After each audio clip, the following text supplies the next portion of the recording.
Hello friends, welcome to my channel Best of ICSE English. Friends, in this video, I have compiled the characterization, synopsis and themes of the play The Tempest.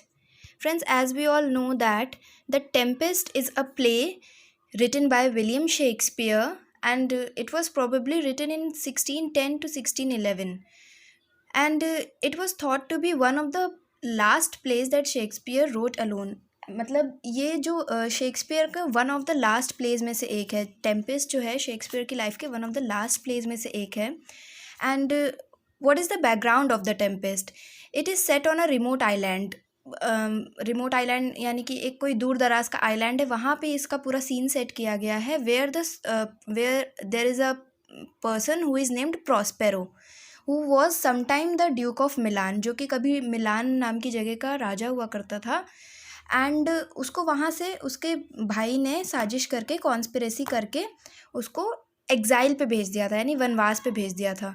तो ये Prospero जो है इस island पे आ जाता है अपनी बेटी मिरांडा को लेकर के, और फिर उसके हाथ में, उसके पास ना मैजिकल पावर्स हैं. वो उन मैजिकल पावर्स को यूज़ करके कैसे सब कॉन्स्पिरेसी करेगा, कैसे सबसे बदला लेगा, रिवेंज लेगा, और आखिरी में सबको फॉरगिव भी कर देगा, और जो भी उसने खोया है उसको वो वापस से गेन करने की कोशिश करेगा. तो फ्रेंड्स ये है, देखते हैं हम लोग सबसे पहले कि द टेम्पेस्ट में कैरेक्टर्स क्या है. कैरेक्टर्स पे जाने से पहले फ्रेंड्स मैं आपको ये जो वर्ड है द टेम्पेस्ट, इसका मतलब बताना चाहूँगी. जो टेम्पेस्ट वर्ड है इसका मतलब होता है आंधी तूफान. That means storm. Okay, the Tempest means storm. So you all must be seeing a written page on your screen with the characters and themes. Let us start discussing them one by one. Friends, first of all, see the heading, The Tempest. As I told you, the meaning of this word, The Tempest, is storm. That means आंधी या तूफान. Friends, whatever is written here, I will explain to you in Hindi, in English as well as in Hindi. But being an ICSE board student, I do not prefer to study English in Hindi, because जो ICSE board का जो class 9th और 10th तक का level है वो तो फिर भी ठीक ठाक है, बट जैसे ही हम लोग क्लास 11th और 12th की इंग्लिश पे जंप करते हैं ना, तो वो लेवल जो होता है इंग्लिश का, वो समझ लीजिए यहाँ से एकदम यहाँ पहुँच जाता है. तो अगर हम हिंदी में ही पढ़ेंगे, हिंदी में ही समझेंगे और हिंदी में ही उसको याद रखने की कोशिश करेंगे, तो फिर हमेशा हमारे दिमाग में जो है हिंदी के ही वर्ड्स आएंगे और हम इंग्लिश में अपने आंसर्स को सही से फ्रेम नहीं कर पाएंगे. इवन इफ़ यू मतलब आप में से जो भी ये वीडियोस देख रहे होंगे वो ऑब्वियसली क्लास 10th तो पार कर ही चुके होंगे, तभी 11th का वीडियो देख रहे हैं. तो आपने क्वेश्चन पेपर में भी इंग्लिश के देखा होगा कि even the questions that are being framed, वो भी, उसमें भी कुछ ऐसे वर्ड्स होते हैं जो डिफ़िकल्ट होते हैं, है ना. तो क्वेश्चन ही समझने के लिए हमें इंग्लिश समझना ज़रूरी है. That's why I advise all the ICSE board students to try to understand everything in English, but for their help I will explain in Hindi also. Okay, so the tempest means storm. Friends, ये देखिए आपको characters दिख रहे होंगे अपनी screen पे. मैं थोड़ा सा जूम कर देती हूँ इसको. यहाँ मैंने कैरेक्टर्स लिख रखे हैं और यहाँ मैंने थीम्स लिख रखी हैं. सबसे पहला कैरेक्टर है Prospero. First one is Prospero. He is the most important character of this play the Tempest. He is the exiled Duke of Milan. Exiled का मतलब होता है जिसको अपने ड्यूकडम से ओवरथ्रो कर दिया गया था. Okay, Prospero was exiled from his ड्यूकडम of Milan 12 years ago. 12 साल पहले इसको अपने ड्यूकडम से, इसको अपने किंगडम से निकाल दिया गया था, और उसके साथ उसकी बेटी मिरांडा, जो कि तब 3 साल की थी. जब इनको निकाला गया था तब ये बेटी 3 साल की थी.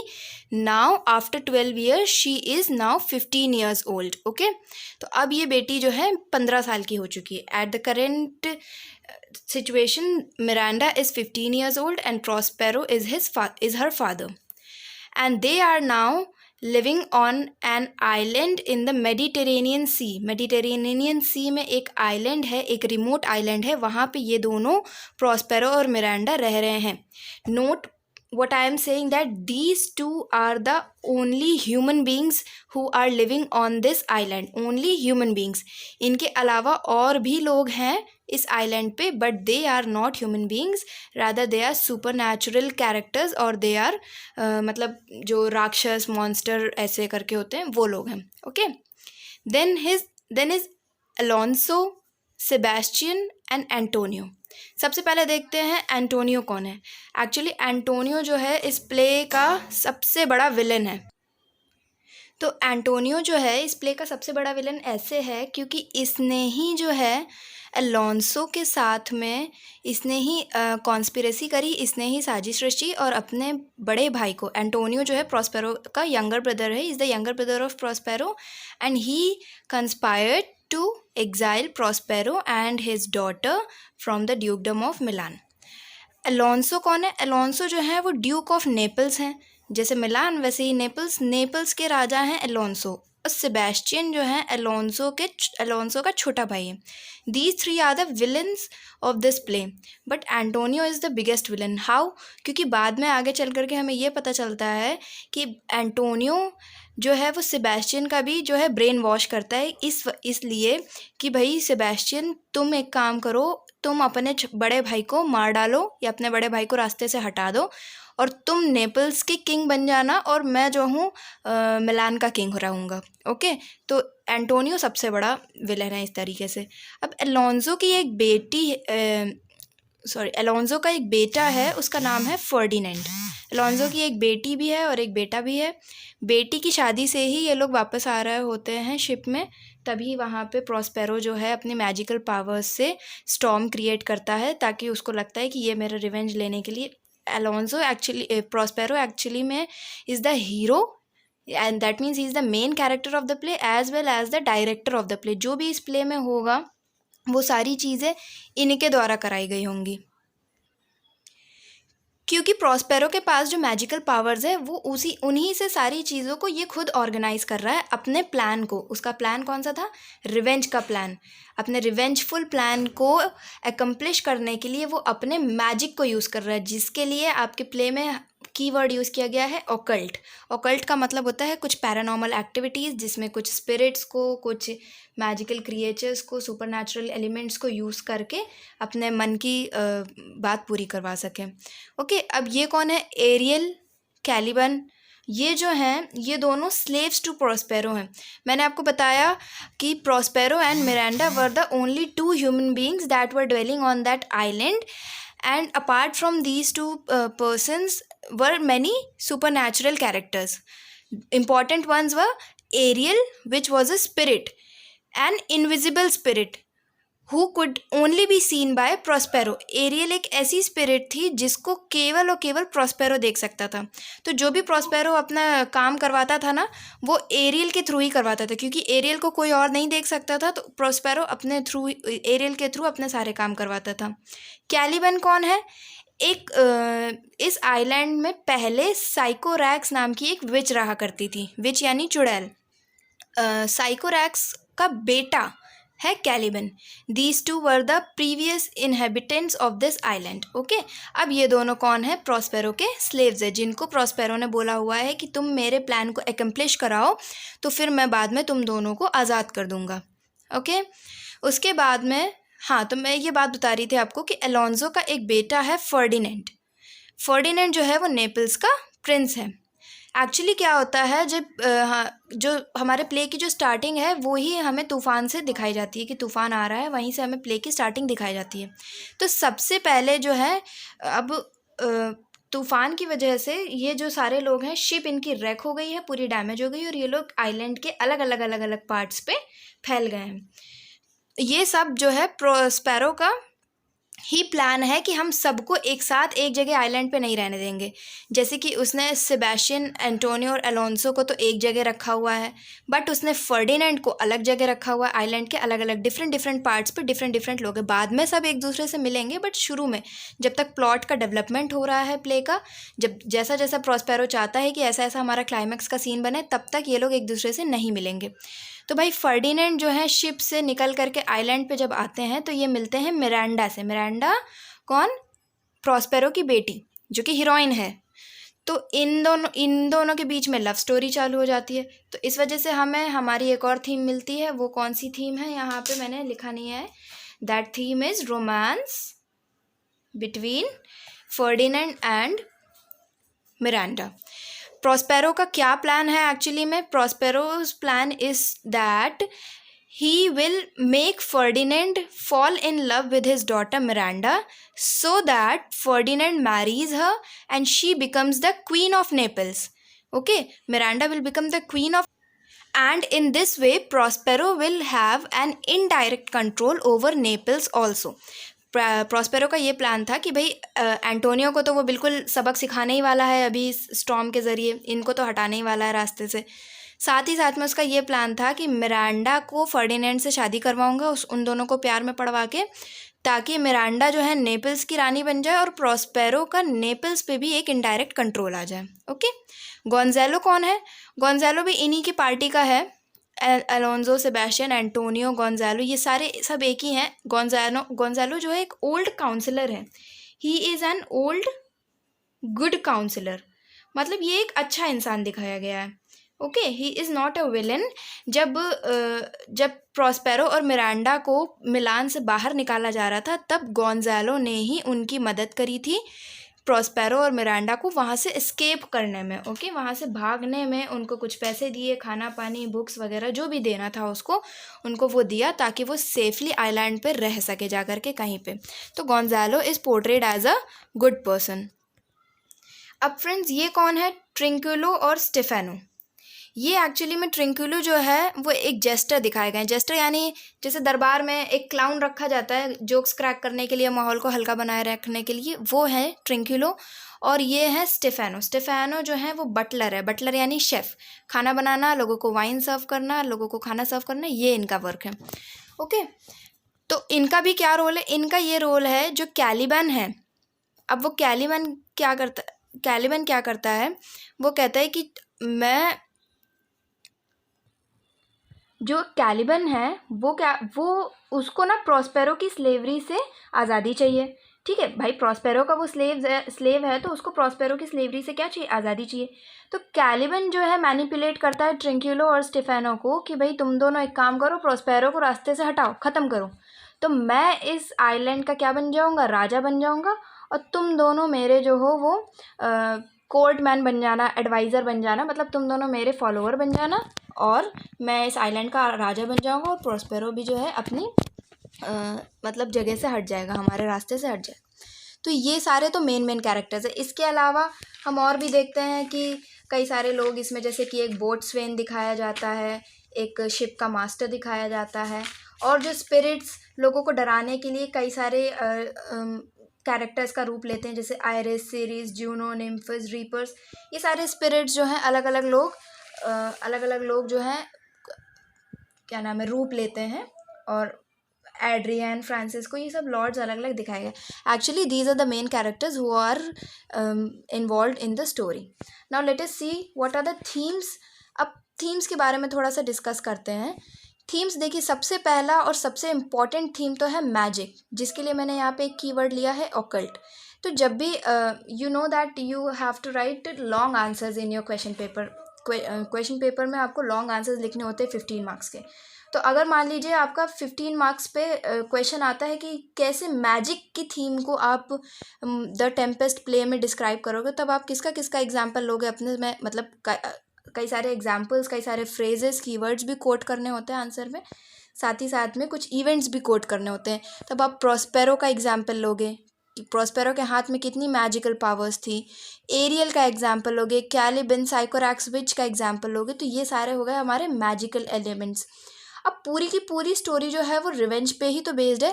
प्रॉस्पेरो अपने भाई से रिवेंज लेना चाहता है, एंटोनियो से। सेबेस्टियन के मन में भी कहीं ना कहीं पे कुछ ना कुछ जो है निगेटिव एलिमेंट है कि मैं अपने भाई को रास्ते से हटा करके खुद राजा बन जाऊं। कैलिबन भी कहीं ना कहीं कंस्पायर कर रहा है कि मैं प्रॉस्पेरो को रास्ते से हटा करके आइलैंड का राजा बन जाऊं। और ये सारे जो है रिवेंज की बात है। रिवेंज के साथ साथ हमें देखने मिलती है स्लेवरी, जैसे कि ये दोनों एरियल और कैलिबन प्रॉस्पेरो के स्लेव्स हैं। तो स्लेवरी देखने में मिल रही, कॉन्स्पिरेसी और रिवेंज दोनों एक दूसरे के पैरेलल ही चलते हैं साथ में। फॉरगिवनेस, क्योंकि हम देखते हैं लास्ट में एक्ट 5 में प्रॉस्पेरो जो है सबको माफ़ कर देता है, प्रॉस्पेरो जो है सबको माफ़ कर देता है। और जो पूरे प्ले में जो एक निगेटिव एलिमेंट, जो निगेटिविटी पूरे प्ले में देखने मिलती है, वो आखिर में जा कर के एक पॉजिटिव एंड पे ख़त्म हो जाती है। फिर ये प्ले इसलिए भी इम्पॉर्टेंट है क्योंकि यहाँ पे जो शेक्सपियर है, मैंने आपको बताया था कि this is one of the last plays of Shakespeare. So here Shakespeare is trying to portray his character in Prospero. Prospero के ज़रिए वो अपने आप को पोर्ट्रेट करने की कोशिश कर रहे हैं। बार बार प्रॉस्पेरो के थ्रू वो ये कहना चाहते हैं कि मैं दुनिया को छोड़ दूंगा, ऐसा कर दूंगा, वैसा कर दूंगा, कुछ बड़ी बड़ी स्पीचेस, कुछ इन डेप्थ की स्पीचेस, जिससे शेक्सपियर जो है अपने आप को प्रॉस्पेरो के कैरेक्टर के थ्रू सामने पोर्ट्रेट करना चाह रहा है। और एक एलिमेंट रोमांस का भी हमें देखने मिलता है, क्योंकि फर्डिनेंड और मिरांडा की लव स्टोरी देखने मिलती है, तो हमें एक एलिमेंट रोमांस का भी देखने को मिलता है। तो फ्रेंड्स, ये तो था थीम्स और कैरेक्टर्स द टेम्पेस्ट के। अब जल्दी से देख लेते हैं कि सिनॉप्सिस क्या है इस प्ले की। एक्चुअली जब हम लोग कैरेक्टर्स और थीम्स के बारे में पढ़ रहे थे तभी हम लोग ने स्टोरी जान ली है कि आखिर स्टोरी में है क्या, बट फिर भी एक बार और हम लोग देख लेते हैं कि जल्दी से देख लेते हैं सिनॉप्सिस क्या है। See the first paragraph, a story of shipwreck and magic. ये देखिए, ये दो आपको क्या मिल गए हैं, कीवर्ड्स मिल गए हैं, शिपरेक और मैजिक। ये कहानी कैसी है, एक जहाज़ के डूबने की, मतलब बर्बाद होने की, और मैजिक की। The Tempest begins on a ship caught in a violent storm with Alonso the king of Naples on board. On a nearby island, the exiled Duke of Milan, Prospero, tells his daughter Miranda that he has caused the storm with his magical powers. Prospero had been banished 12 years earlier when Prospero's brother Antonio, also on the doomed ship, conspired with Alonso to become the Duke instead. Prospero and Miranda are served by a spirit named Ariel and by Caliban, son of the island's previous inhabitant, the witch Sycorax. तो story begin होती है तो हमें क्या देखने मिलता है कि एक शिप है बड़ी सी, जो कि समुद्री तूफान में फंस गई है और पूरी तरीके से डैमेज हो गई है। उस शिप में कौन कौन है, नेपल्स के राजा अलोंसो हैं, उनका बेटा है, और साथ ही साथ में एंटोनियो हैं। तो एक्चुअली और वहाँ पे पास में जहाँ पे शिप रख हुई है वहाँ पे पास में एक आइलैंड है। आइलैंड पे प्रॉस्पेरो नाम का एक आदमी है जो कि ड्यूक ऑफ मिलान का भी हुआ करता था, लेकिन उसको उसी के भाई एंटोनियो ने जो है साजिश करके अलोंसो के साथ मिलकर के साजिश करके उसको वनवास भेज दिया था उसकी बेटी मिरांडा के साथ, और वो खुद राजा बन गया था। ओके, और प्रॉस्पेरो और मिरांडा के दो सर्वेंट हैं यहाँ पे आइलैंड पे, जो कि एरियल और कैलिबान है। कैलिबान जो है वो आइलैंड की पुरानी रानी साइकोरैक्स, एक चुड़ैल थी, उसका बेटा है, और एरियल एक स्पिरिट है। Okay, on the island, castaways from the wreck begin to appear. First is Alonso's son. तो अब जब शिप टूट रही है तो लोग उसमें से निकल के बच के आइलैंड की तरफ जा रहे हैं। सारे लोग बिखर जाएंगे, अलग अलग लोग अलग अलग जगह पे जाएंगे, मतलब सब लोग जो है डिफरेंट पार्ट्स ऑफ आइलैंड पे दिखाए जाते हैं। सब लोग डिफरेंट पार्ट्स ऑफ आइलैंड पे दिखाए जाते हैं। तो पहला पर्सन दिखाया गया है अलोंसो का बेटा फर्डिनेंड, जो आइलैंड पे पहुंचते ही प्रॉस्पेरो की बेटी मिरांडा के साथ प्यार में पड़ जाता है। He fell in love with Miranda.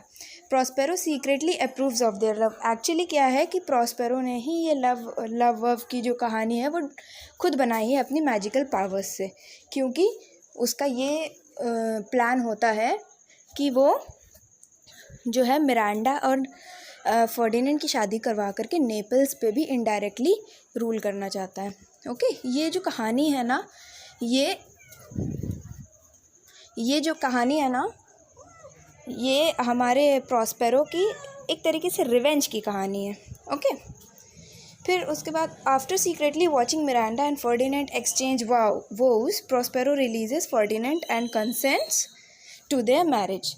तो पहले तो प्रॉस्पेरो जो है फर्डिनेंड को बंदी बना लेता है, लेकिन बाद में फिर वो ये देखता है कि बंदी बनने के बावजूद फर्डिनेंड और मिरांडा एक दूसरे से मिल रहे हैं और प्यार की बातें कर रहे हैं, तो फिर वो फर्डिनेंड को रिलीज़ करता है और उनकी शादी के लिए मान जाता है। Other castaways who appear are Trinculo and Stephano. अब दूसरे किसी आइलैंड के दूसरे किसी पार्ट पे हमें देखने मिलता है ट्रिंक्यूलो और स्टेफानो। ये दोनों कौन है भाई? अलोंसो के कोर्ट में एक जेस्टर है और एक बटलर है। जेस्टर यानी क्लाउन, बटलर यानी chef. Who join forces with Caliban. अब ये लोग क्या करते हैं, कैलिबान जो कि प्रोस्पेरो को मार करके वापस से अपना आइलैंड अपने हाथ में लेना चाहता है, तो ये लोग इसके साथ टीम बना लेते हैं। कैलिबान इन लोग को समझा देता है कि भाई तुम मेरा साथ देना, प्रोस्पेरो को मारो और मैं आइलैंड का राजा बन जाओगे, तुम लोग मेरे साथ में रहना। तो ये फिर the nobles from the ship search for Ferdinand and are confronted with a spectacle including a harpy who convinces Alonso that Ferdinand's death is retribution for Prospero's exile। तो और फिर बाद में जो भी नोबल्स होते हैं शिप के, क्योंकि वो फर्डिनेंड राजकुमार है तो उसको ढूंढने के लिए निकलते हैं, तो वो लोग ये देखते हैं, उनको एक स्पेक्टिकल मतलब उनको एक नज़ारा दिखता है, नज़ारा आसमान आकाशवाणी जैसे दिखता है कुछ। उसमें एक हार्पी ये बताता है कि अगर जो फर्डिनेंड की डेथ है वो प्रॉस्पेरो की एग्ज़ाइल की वजह से, मतलब फर्डिनेंड की डेथ और प्रॉस्पेरो की एक्साइल एक दूसरे से जुड़े हुए हैं। फर्डिनेंड चाहिए तो प्रॉस्पेरो को उसका सारा किंगडम वापस लौटाना होगा। तो having all his enemies under his control, Prospero decides to forgive them. अब धीमे धीमे करके पूरा प्लॉट डेवलपमेंट होता है और जितने भी प्रॉस्पेरो के सारे दुश्मन थे उनको प्रॉस्पेरो अपने मैजिकल कंट्रोल में जो है ग्रास्प कर लेता है, सारे के सारे उसके वश में आ गए। तो Alonso joyously reunited with his son restores Prospero to the dukedom of Milan and welcomes Miranda as Ferdinand's wife। तो भाई फर्डिनेंड को ज़िंदा देख के, वो इसका इकलौता बेटा था अलोंसो का, तो अपने इकलौते बेटे को ज़िंदा देख करके फर्डिनेंड बहुत खुश हो जाता है और फिर वो क्या करता है, फर्डिनेंड की ज़िंदगी के बदले प्रॉस्पेरो को उसका पूरा मिलान का ड्यूकडम जो है वो वापस कर देता है। And then, as all except Caliban and Ariel prepare to leave the island, Prospero, who has given up his magic, bids farewell to the island and the audience। और फिर जो प्रॉस्पेरो है वो अपनी जादुई शक्तियों को रिनंस कर देता है, त्याग देता है, और एरियल और कैलिबान केवल ये दोनों सुपरनैचुरल स्पिरिट्स जो हैं आइलैंड पे बचते हैं, बाकी सारे लोग आइलैंड छोड़ करके चले जाते हैं और प्ले का टाटा बाय बाय यहीं पे हो जाता है। सो फ्रेंड्स, आज की वीडियो यहीं पे ख़त्म होती है। जैसा कि मैंने आपसे कहा था, कैरेक्टराइजेशन, थीम्स और सिनॉप्सिस द टेम्पेस्ट की इस वीडियो में डिस्कस की है। I hope that you all like the video and understood my explanation, and so please like the video, subscribe the channel for further videos, because I am going to create a whole playlist of the Tempest with all the acts and all the scenes explained line by line, and many more things like literary devices that are being used in it, and almost everything that a teacher teaches in you in a classroom. In the same way, I will teach you this the Tempest play. So subscribe my channel and like the video, share it to your other friends. Okay friends, bye bye, have a good day.